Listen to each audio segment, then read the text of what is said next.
మన పెద్దలు ఏం చెప్తారంటే, పరుగెత్తి పాలు తాగే కన్నా నిలబడి నీళ్లు తాగడం మిన్న అని చెప్పారు. ఈరోజు మెడికల్ సైన్స్ అంటుంది, నిలబడి నీరు తాగితే నీ ప్రాణాలకే ముప్పు. నిల్చొని నీవు గనక నీరు తాగినట్లయితే అది నేరుగా జీర్ణాశయంలోకి వెళ్ళి మీకు అజీర్తి, అసిడిటీ ఫామ్ అయిపోతుంది. తర్వాత నాడీ వ్యవస్థ దెబ్బతింటుంది. అలాగే కిడ్నీలకు సరిగ్గా నీరు అందదు అని మెడికల్ సైన్స్ ఈ విషయాన్ని తెలియజేస్తూ, మీరు నిలబడి నీరు త్రాగితే ద్రవాల సమతుల్యతకు దారి తీస్తుందని ఈరోజు మెడికల్ సైన్స్ తెలియజేస్తుంది.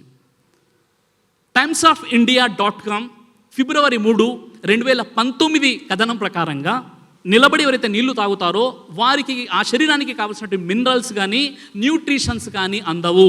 మానవ శరీరంలో 70% కంటే ఎక్కువగా నీరే ఉంటుంది కాబట్టి నీరు చాలా జాగ్రత్తగా తాగాలి. నిలబడి నీరు తాగినట్లయితే మన ఆర్గాన్స్కి కావాల్సినటువంటి నీరు అందదు. నాడీ వ్యవస్థపై చాలా ప్రభావం పడి మీకు టెన్షన్ మరియు స్ట్రెస్ అనేది పెరుగుతుంది. నిలబడి నీరు తాగడం ద్వారా అది నేరుగా లంగ్స్లోకి వెళ్ళి పోయేటటువంటి అవకాశం ఉంది. నిలబడి నీరు త్రాగడం వల్ల హార్ట్ ఫంక్షన్కి మీకు అక్కడ సమస్య ఏర్పడుతుంది అని ఈరోజు మెడికల్ సైన్స్ విషయం చెప్తే, అల్లాహు అక్బర్, దైవప్రవక్త ముహమ్మద్ సల్లల్లాహు అలైహి వసల్లం తెలియజేశారు. సహీ ముస్లిం హదీస్ నెంబర్ 2024-2025 హజరత్ అబూ సయీద్ అల్ ఖద్రీ రదియల్లాహు అన్హు వారి ఉల్లేఖనం ప్రకారంగా ముహమ్మద్ సల్లల్లాహు అలైహి వసల్లం వారు నిల్చొని నీళ్లు త్రాగడాన్ని తీవ్రంగా ఖండించారు. నిల్చొని నీళ్లు త్రాగకూడదని చెప్పారు. అల్లాహు అక్బర్.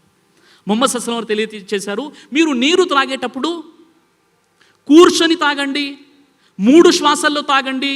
తాగే ముందు బిస్మిల్లా అని చెప్పండి, అల్లా పేరుతో. తాగిన తర్వాత అల్హమ్దులిల్లా అని చెప్పండి.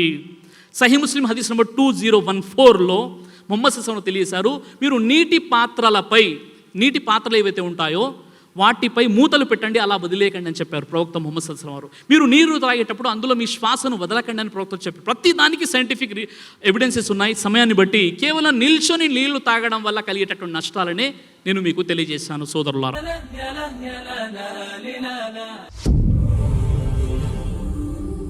బ్రదర్ సిరాజ్ అని యూట్యూబ్ ఛానల్ని మీరు సబ్స్క్రైబ్ చేసినట్లయితే ఇన్షాల్లా దేవచిత్తం అయితే మీకు వీడియోస్ వస్తుంటాయి. అదేవిధంగా బ్రదర్ సిరాజ్ అనేటటువంటి ఫేస్బుక్ని కూడా లైక్ చేయడం వల్ల మీకు వీడియోస్ వస్తుంటాయి.